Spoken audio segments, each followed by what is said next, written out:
Good morning students, this is the part 3 of chemical kinetics and now topic is the molecularity of a reaction. Now another property of a reaction called the molecularity that helps in understanding its mechanism. So molecularity से हम mechanism understand करते हैं, ठीक है ना, और order से हम ये बताते हैं कि actual में किसी भी rate of reaction को कितने नंबर ऑफ रिएक्टेंट जो हैं ऑल्टर करेंगे, मीन्स कितने नंबर ऑफ रिएक्टेंट्स की कॉन्सेंट्रेशन के ऊपर रेट डिपेंड करेगा या स्पीड डिपेंड करेगी, ये ऑर्डर बताता है। और मॉलिक्युलैरिटी हमें मैकेनिज्म्स को समझने में, अंडरस्टैंड करने में हेल्प करती है। Now the number of reacting species like atoms, ions और molecules taking part in an elementary reaction, जितने भी रिएक्टिंग स्पीशीज जो एलिमेंट्री रिएक्शन में पार्टिसिपेट कर रही हैं, which must collide simultaneously in order to bring about a chemical reaction is called the molecularity of a reaction। और वो number of reacting species जो है मस्ट हैं कि वो कोलाइड करके रिएक्शन को कराएं। अगर वो दोनों, अगर जितने भी रिएक्टिंग स्पीशीज़ कोलाइड करके रिएक्शंस को करवा रही हैं, जितनी भी रिएक्टिंग स्पीशीज़ कोलाइड करके रिएक्शन को करवाएंगी, उतने नंबर ऑफ रिएक्टिंग स्पीशीज़ को हम बोलेंगे मॉलिक्युलैरिटी। अगर दो मॉलिक्यूल कोलाइड करके रिएक्शन करा रहे हैं, मॉलिक्युलैरिटी इज़ 2। एक ही मॉलिक्यूल कोलाइड कर रहा है, मॉलिक्युलैरिटी इज़ 1। कोई भी नहीं कर रहा, मॉलिक्युलैरिटी इज़ 0। 3 कर रहे हैं, मॉलिक्युलैरिटी 3। Fine. So reaction can be, अब 0 तो हो नहीं सकता मॉलिक्युलैरिटी, यूनिमॉलिक्युलर ज़रूर हो सकती है। रिएक्शन कैन बी यूनिमॉलिक्युलर, जहाँ पे 1 रिएक्टिंग स्पीशीज़ इन्वॉल्व हो, जो एक ही रिएक्टिंग स्पीशीज़ से प्रोडक्ट मिल रहा है आपको। For example decomposition of ammonium nitrite. ये अमोनियम नाइट्राइट को देखिए, there is only basically one reacting species which is taking part in a reaction and it is giving you 2 products. So here only one is the reacting species. This is the unimolecular reaction. Unimolecular means the rate of reaction is going to depend on the reactant, on the concentration of one reactant only. Fine. The second is the bimolecular reaction. Bimolecular reaction involves collision between 2 species. For example, dissociation of hydrogen iodide. तो अगर आप hydrogen iodide की dissociation देखिए तो इसके अंदर आपके 2 molecules HI के आपस में कोलाइड करते हैं, तब जाके वो H2 एंड I2 देगा। तो 2 मॉलिक्यूल कोलाइड कर रहे हैं, तो this is the biomolecular reaction. ज़रूरी नहीं है आपकी मॉलिक्युलैरिटी और ऑर्डर सेम हो भी सकता है और सेम नहीं भी हो सकता। कुछ रिएक्शंस में मॉलिक्युलैरिटी और ऑर्डर सेम हो भी सकती है और कुछ में ऑर्डर नहीं भी हो सकती। Now next is the trimolecular और tetramolecular reactions involve collision between the 3 reacting species simultaneously. Tri और टर्मोलिकुलर रिएक्शंस वो हैं जहाँ पे आपकी जो रिएक्टिंग स्पीशीज जब टेकिंग पार्ट कर रही है या पार्टिसिपेट कर रही हैं in the elementary reactions are 3। 2 NO, 2 molecules NO के और एक O2 का रिएक्ट कर रहा है, तो 3 टोटल हो गई। So it is the trimolecular reaction. So unimolecular, bimolecular and the ter or trimolecular reaction.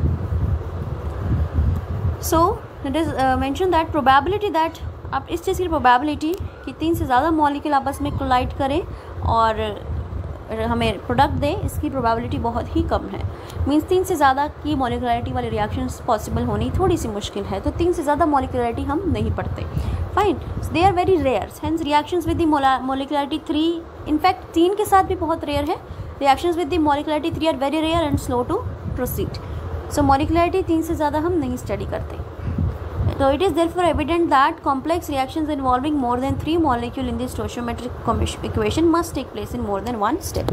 So it means जितने भी complex reactions जहाँ पे 3 या 3 से ज़्यादा मॉलिक्यूल्स जो हैं रिएक्शन में पार्टिसिपेट कर रहे हैं या स्टोइशियोमेट्रिक इक्वेशन में हैं, वो रिएक्शंस आपकी एक या एक से ज़्यादा स्टेप में हो रही होंगी। अब जैसे अगर आप देखें like KCl3 6 FeSO4 3 H2SO4 so many, see here 10 molecules are there, so it means ये जो रिएक्शन हो रही है मॉलिक्युलैरिटी 10 हो गई, यानी कि ये रिएक्शन कभी भी सिंगल स्टेप पे नहीं होगी, यहाँ पे more than 1 steps are there in this reaction.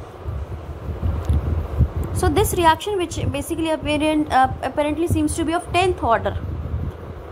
10th order means because there are 10 molecules which are reacting with each other, तो 10 मॉलिक्युलैरिटी हो गई यहाँ पे।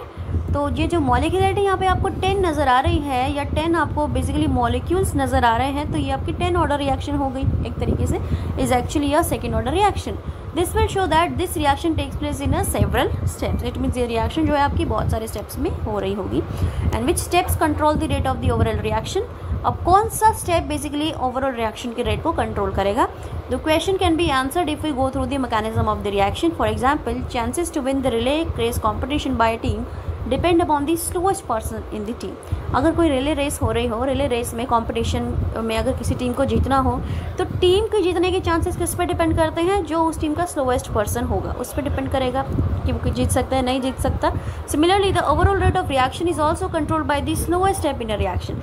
इसी हिसाब से जो आपकी कॉम्प्लेक्स रिएक्शंस होती हैं उनके अंदर भी, या जहाँ पे मॉलिक्युलरिटी 3 से ज़्यादा हो जाए, जैसे यहाँ पे 10 थी, सो 10 होने की वजह से अब यहाँ पे जो मॉलिक्युलरिटी है आपकी या फिर जो ऑर्डर ऑफ द रिएक्शन है वो कौन डिटरमाइन करेगा, स्लोएस्ट स्टेप डिटरमाइन करेगी। So slowest step in the reaction is known as the rate determining step. So it is saying now consider the decomposition of hydrogen peroxide which is catalyzed by iodide ion in an alkaline medium. So ये आपका hydrogen peroxide की decomposition है in alkaline medium in the presence of iodide ion. Fine. ये catalyst है आपका, reaction में आपको water और ऑक्सीजन मिल गया। Now rate of reaction is found to be like this, minus D H2 by O2 H2O2 by dt which is KH2O2 I negative. Catalyst की concentration हम यहाँ कंसिडर करेंगे। Now this reaction is first order with respect to the both H2O2 and I negative। अब ये कह रहा है कि जो रिएक्शन है ये फर्स्ट ऑर्डर है H2O2 के रिस्पेक्ट में भी और I नेगेटिव के रिस्पेक्ट में भी, but evidences suggest that this reaction takes place in 2 step. This is the first step and other is the second step. So ये रिएक्शन जो है आपकी 2 स्टेप में हो रही है, first and the second step में। बट अब यहाँ पे रेट किस चीज़ पे डिपेंड करेगा, रेट डिपेंड करेगा स्लोएस्ट स्टेप के ऊपर। So here the reaction is first order with respect to the both. So evidences suggest that the reaction takes place in 2 steps now. Now both the steps are biomolecular elementary steps. Fine. Species IO negative here in the second step, if you say species IO negative is called as an intermediate since it is formed during the course of reaction, but not in the overall balanced reaction. The first step being slow now is the rate determining step here. Thus the rate of formation of intermediate will determine the rate of this reaction. So आपका जो first step है वो slow और slow reaction है, slow step reaction है, तो जो rate of reaction होगी इस ओवरऑल रिएक्शन की कौन डिसाइड करेगा, फर्स्ट स्टेप डिसाइड करेगा। Fine. So your first step is now gonna decide the being slow, it will decide the rate of the reaction. So rate of formation of intermediate which is IO negative, it is actually not IO negative, basically this is IO negative। अब IO negative कितना बनेगा इस step के अंदर, कितनी जल्दी बनेगा या कितना लेट बनेगा, वही उसका रेट जो है फॉर्मेशन ऑफ इंटरमीडिएट डिटरमाइन करेगा rate of the reaction. So from the discussion till now we conclude the following that order of reaction is an experimental quantity, it can be 0 even a fraction but molecularity cannot be 0 or a non integer। Order तो आपका 0 हो सकता है, fraction हो सकता है, but मॉलिक्युलरिटी कभी भी 0 या नॉन इंटीजर नहीं हो सकती। Second order is applicable to elementary as well as complex reactions, whereas molecularity is applicable only for the elementary reactions. अब ऑर्डर तो एलिमेंट्री का भी हो सकता है, कॉम्प्लेक्स का भी हो सकता है, लेकिन अगर आपको मॉलिक्युलरिटी बतानी है तो मॉलिक्युलरिटी में आपको हमेशा एलिमेंट्री रिएक्शन ही कंसिडर करनी पड़ेगी। Now for complex reactions molecularity has no meaning. So complex reactions के लिए मॉलिक्युलरिटी का कोई मीनिंग नहीं है, बिकॉज कॉम्प्लेक्स रिएक्शंस में कई बार बहुत ज़्यादा मॉलिक्यूल्स आपको लगेंगे रिएक्शन में यूटिलाइज हो रहे हैं, and your molecularity can never be more than 3। For complex reactions, order is given by the slowest step and molecularity of the slowest step is the same as that of the order of the overall reaction. So complex reaction के लिए order slowest step देगा और molecularity भी कहाँ से निकलेगी आपकी slowest step में से, तो molecularity of the slowest step is same as the order of the overall reaction. So molecularity and order, it is same at some point and at some point they are different also. Fine. So there is a differentiation between the order and the molecularity. So first is that order of a reaction is the sum of the concentration term on which rate of reaction actually depends, or it is defined as the sum of the exponents of the molar concentration in the rate law equation. Fine. And molecularity is what? It is the number of atomized molecules that collide with one another to form products in a chemical reaction. कि कितने number of total molecules जो हैं basically collide करके product दे रहे हैं वो molecularity होगी।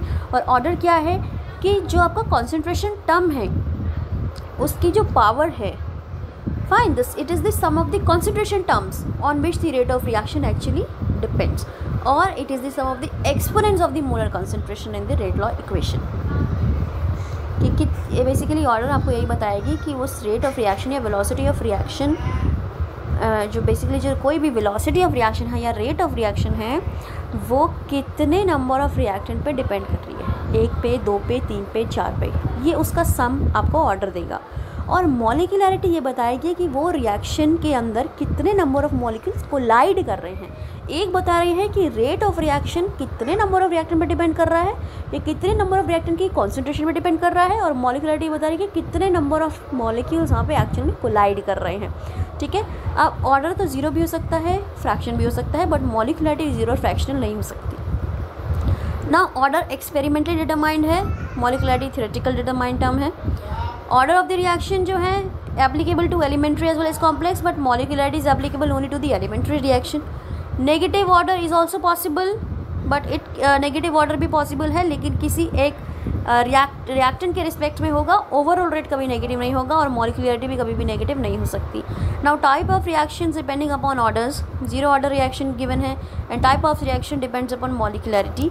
The types of reaction order में जीरो ऑर्डर रहता है, फर्स्ट रहता है, सेकंड रहता है, थर्ड रहता है, और मॉलिक्युलरिटी में unimolecular, bimolecular and the termolecular. Fine. Molecularity कि कितने मॉलिक्यूल्स आपस में कोलाइड करेंगे, और zero order first order means उस रिएक्शन के रेट पे कितने नंबर ऑफ रिएक्टेंट्स की कॉन्सेंट्रेशन का इफेक्ट होगा। ठीक है। So this is the basic difference between the order of a reaction and the molecularity of a reaction. Thank you.